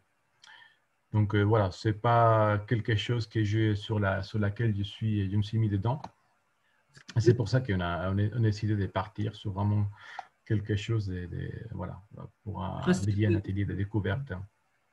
De data lake, c'est de balancer les données en vrac. Voilà. Voilà. Et en fait, dans ces cas-là, on ne parle pas non plus des processus ETL, mais on parle des processus ELT. Donc, on va les extraire, on va les charger, et c'est à la fin du processus qu'on va les transformer. Donc, c'est une approche qui est différente. Peut-être avec les temps, on va pouvoir diriger pour avoir des projets en réussite, en sachant que oui, on a vu pareil qu'il y a 70% des projets BI qui terminent en échec ou considérés en échec. Donc voilà, c'était tout simplement, c'était un choix. On a parlé 1h30, donc on ne pouvait pas parcourir tous les sujets. On a parlé déjà de beaucoup de choses. Alors attends, ouais. On a parlé des tendances. Bill Heinemann, vous ne regarderez jamais sur Wikipédia, mais effectivement, il est aussi cité comme un membre initiateur du mouvement. Qu'est-ce qu'un système expert est type particulier d'outils application de BI? Système expert, est-ce que ça fait partie de la BI ou est-ce qu'on le met là-dedans? On peut le considérer comme une application business intelligence à partir du moment qu'on exploite des données pour être exploitées pour les bénéfices de l'entreprise. Voilà, c'est encore une application qu'on peut qualifier comme business intelligence, même si ce n'est pas dans la forme comme c'est qu'on a parcouru cette soirée. Mais moi, personnellement, je le considérais, oui, tout à fait comme une application business intelligence. Voilà, il y a une question. Après, on l'a vu, c'est la... Minia? Ah non, pardon, c'est Daouda Kone. Il semble qu'on a des tas de dimensions qui sont situées. Peut-être un petit rappel, la différence entre Data Warehouse et Data Mart, tu l'avais bien expliqué sur un slide. Peut-être juste répéter la différence. Oui, un Data Mart, c'est une partie d'un Data Warehouse qui est ciblée pour une partie précise de l'entreprise, donc pour une direction, je sais pas, pour la comptabilité, pour les ventes, les Data Mart typiques pour les ressources humaines. Donc, à partir de Data Warehouse, on va pouvoir encore modéliser et cibler les informations et l'analyse pour une partie de l'entreprise. Voilà, là il y avait, je lis en fait la tendance de Gilles Burnier qui lui a plutôt tendance d'aller dans la direction des data lakes, qui dit le trend sur les data va clairement dans le sens de ne pas essayer de les structurer et les uniformiser, car c'est un combat perdu d'avance, d'autant plus avec les flux générés par les services digitaux et d'appliquer dessus de l'intelligence artificielle. Xavier Comtesse, parce qu'ils connaissent, affirme que la BI est un soin palliatif et que des modèles tels que GPT-3 peuvent parfaitement remplacer une grande partie des ressources affectées dans ce domaine. Point d'interrogation. Voilà. Bon, moi, je ne suis pas forcément d'accord que la BI soit un soin palliatif. Je pense que la business intelligence, dans le sens traditionnel, elle a encore un temps de vie. C'est vrai qu'avec les nouvelles techniques, ce qu'on a vu, c'est lié avec les commentaires de Gilles Bournier, les big data, toutes les techniques et technologies qui permettent d'exploiter les données afin de construire des systèmes experts d'intelligence artificielle. On espère qu'avec le temps, lorsqu'il y aura des ressources humaines capables de développer ce type de système, pas que la BI, on voit déjà qu'il y a pas mal de métiers qui ont tendance à disparaître. Donc oui, c'est clair et surtout lorsqu'on aura la computation quantique, les ordinateurs quantiques qui apparaîtront, Oui, on risque de voir énormément changer, pas que la BI, mais une énorme partie de nos quotidiens. Donc, Extra. Oussama Ben Salah, alors il proposerait le prix iPhone 12 Pro Max. Oui, bon, je vais peut-être l'acheter pour moi avant. Voilà. Sinon, combien est-ce qu'on laisse de temps encore, Maria?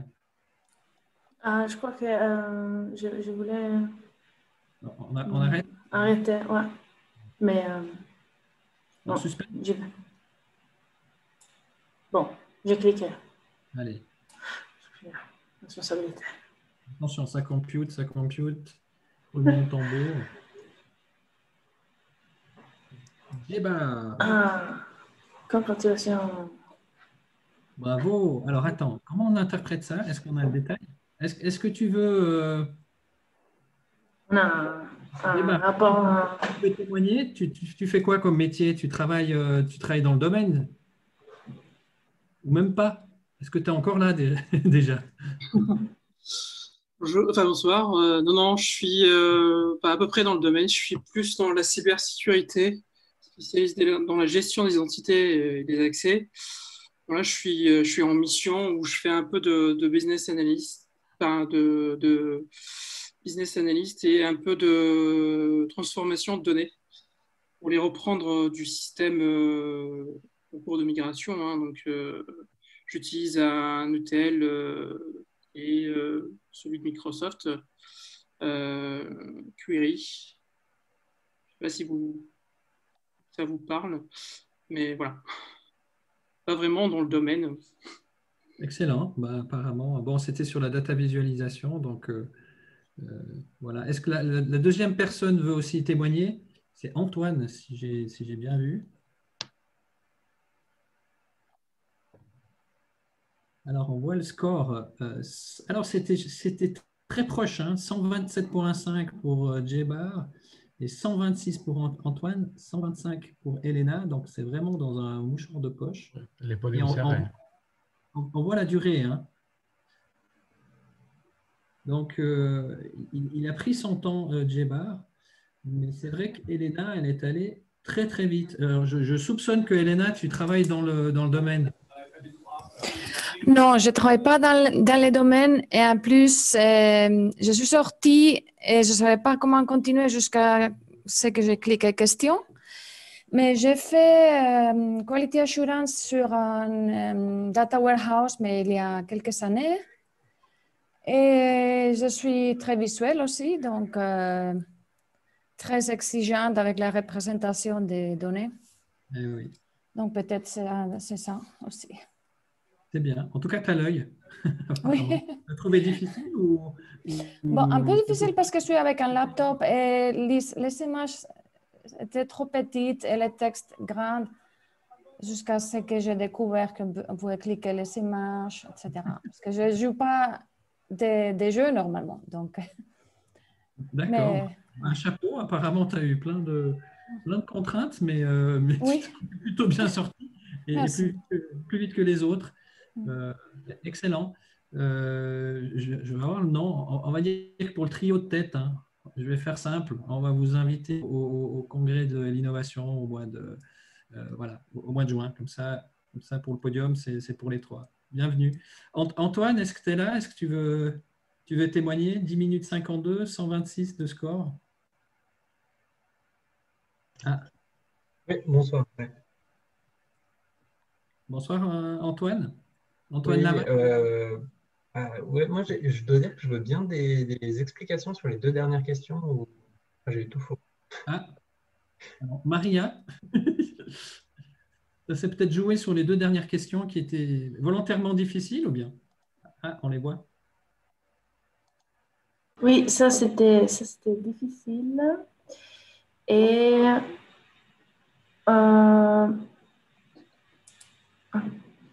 parce que c'est vrai que je l'ai fait il y a un mois. Donc, et là, en fait, on voit juste la partie orange qui est bien sûr, où ils veulent montrer une hausse, alors que okay. c'est vraiment pas très très haut. Hein, ça monte de 7,494.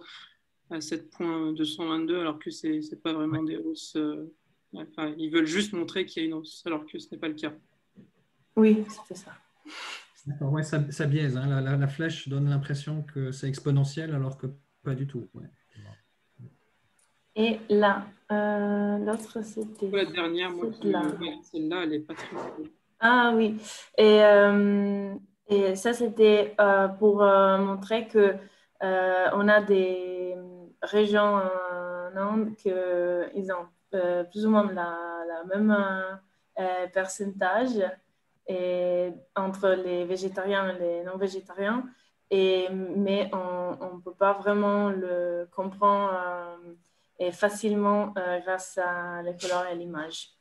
Et c'était les deux exemples ici à gauche, et c'est pour ça qu'on avait un peu caché les numéros.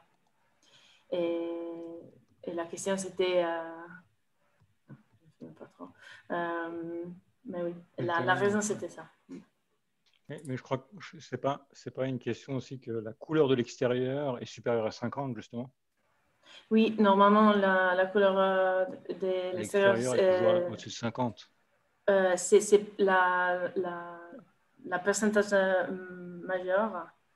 Et ici, c'était 50-50. Et juste, on pourrait avoir des visualisations plus appropriées si on a des cas comme ça où les résultats ils sont presque égaux. On ne peut pas bien montrer la différence. Déterminer, oui. Ouais. On pourrait mieux le voir si c'était des pie charts, non? Oui, par exemple, ou de mini-balles, c'était pas top comme choix, mais ouais. Est-ce qu'il y a d'autres questions qui vous intéresseraient? Je me rappelle du numéro. Tu vas en prendre un au hasard encore?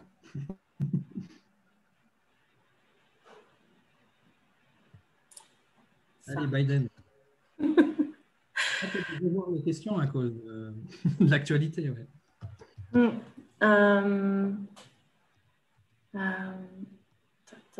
Qu'est-ce qu'on va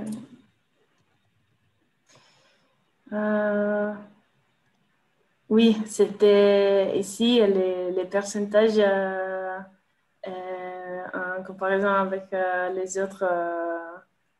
C'était pas du tout comparable avec la dimension des autres barres. Et donc, ça donne l'idée que c'est Trump, il n'est pas gagnant, quand en réalité, oui, il est un peu en majorité. Mais l'histoire s'est faite.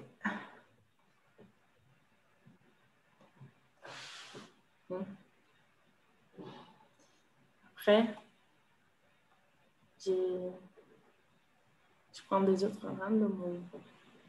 Alors, est-ce qu'il y a quelqu'un qui a envie encore de poser des questions? Oui, moi, en fait, j'aimerais bien avoir un exemple. C'est moi qui ai posé la question dans le chat. J'aimerais avoir un exemple concret d'une chaîne ETL avec un exemple soit hypothétique, soit réel. Mais rapidement, juste quelque chose d'un peu plus concret de comment on fait l'extraction. On fait un exemple. Oui. Oui, un exemple d'ETL classique, en fait, c'est tu vas voir d'abord une ou plusieurs sources, d'accord, qui on va identifier avec des personnes de métier pour savoir les entités qu'elles veulent mesurer, mais aussi avec des techniciens, donc des administrateurs des bases de données ou des gens qui connaissent les sources. Et puis après, en fait, c'est compliqué d'expliquer d'une manière rapide parce que les processus, assez souvent, c'est assez compliqué. Donc, on doit identifier les bases de données transactionnelles, opérationnelles avec lesquelles il travaille l'entreprise. Ensuite, normalement, on va développer ce qu'on appelle un ODS, soit une copie des données opérationnelles dans un endroit dédié, d'accord, pour éviter d'interférer avec la base qui est dédiée à l'opérationnel, le côté de l'entreprise.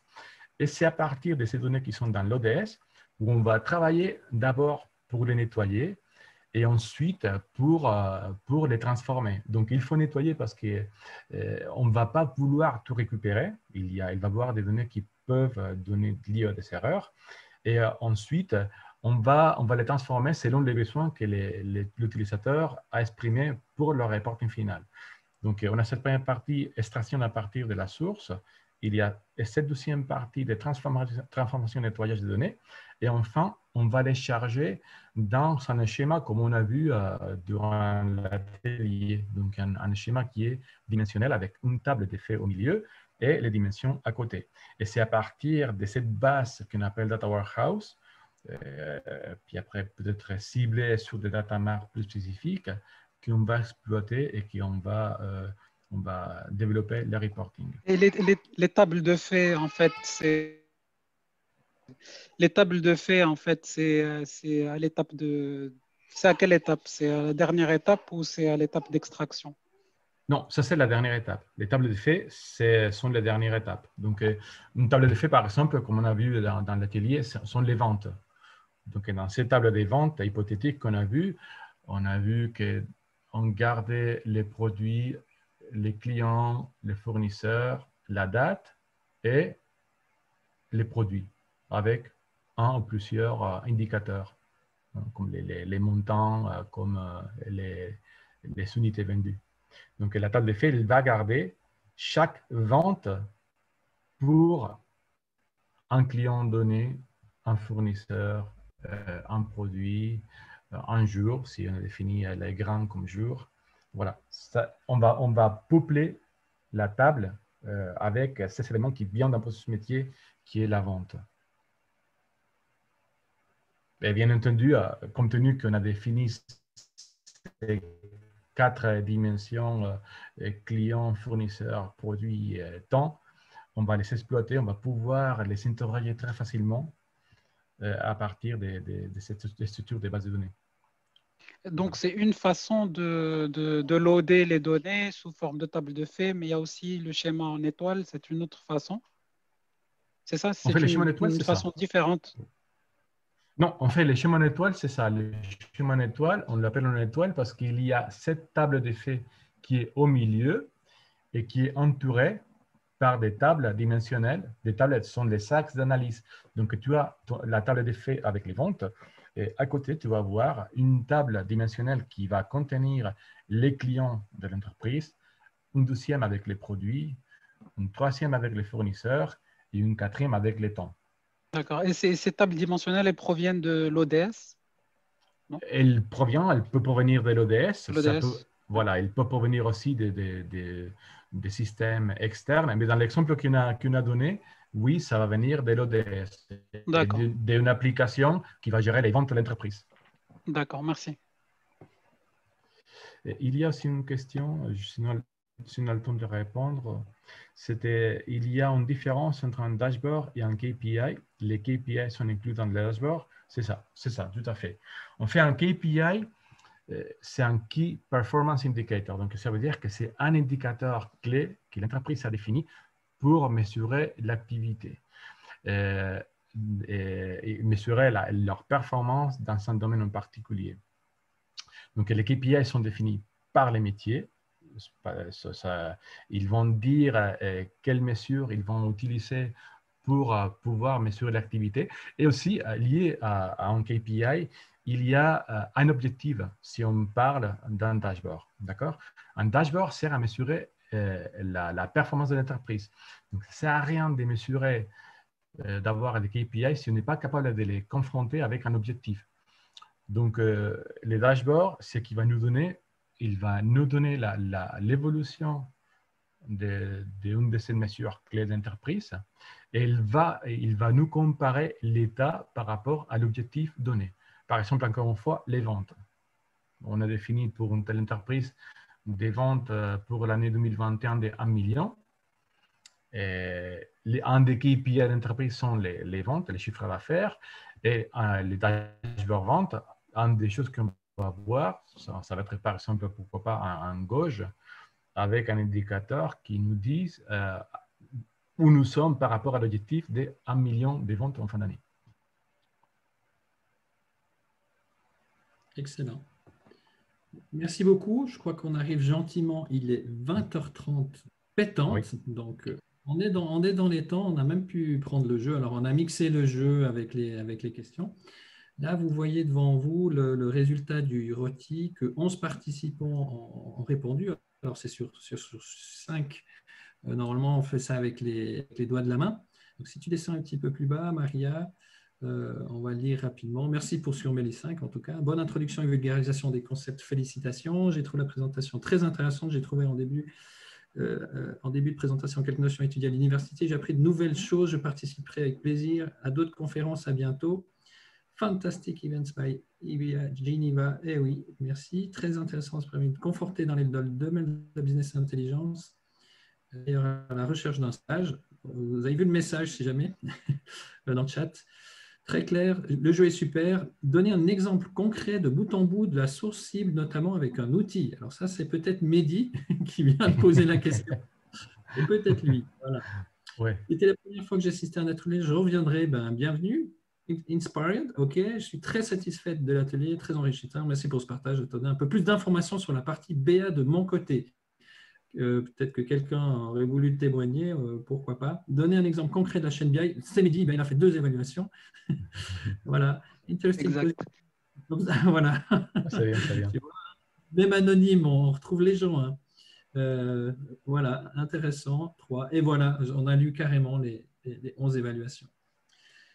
Alors, merci beaucoup d'être venu. Hein. On va s'arrêter là. Je vais juste vous représenter, partager la prochaine soirée.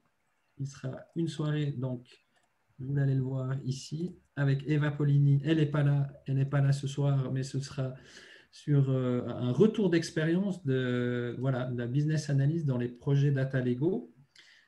Alors, j'ai discuté avec Eva. En fait, Eva adore aller à travers le monde dans des contextes très, très difficiles. Pour moi, c'est une guerrière. Quand on dit difficile, c'est des grandes entreprises qui ont des procès qui vont venir devant les tribunaux. Elle est mandatée comme business analyst pour faire la lumière. Et en fait, c'est assez compliqué d'après ce qu'elle m'a expliqué, parce que des fois, on l'attaque personnellement. Les enjeux sont énormes. Alors, on lui donne carte blanche pour ce genre de projet. Et ils sont plusieurs à le gérer. Et elle dit, en gros, elle perd quelques kilos à chaque fois qu'elle fait ces projets-là. Et voilà, c'est des projets très, très, très intensifs. Apparemment, elle adore ça.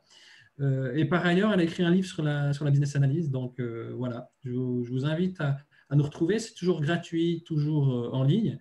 Le congrès ne le sera pas gratuit, mais d'ici là, il y aura encore à 2 ou 3 séances par mois. Il risque d'en avoir encore 4 ou 5 de ces ateliers.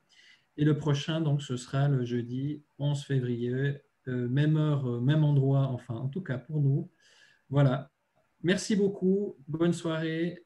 À tout bientôt. Au revoir. Merci beaucoup. Bonne soirée. Au revoir, Merci, au revoir.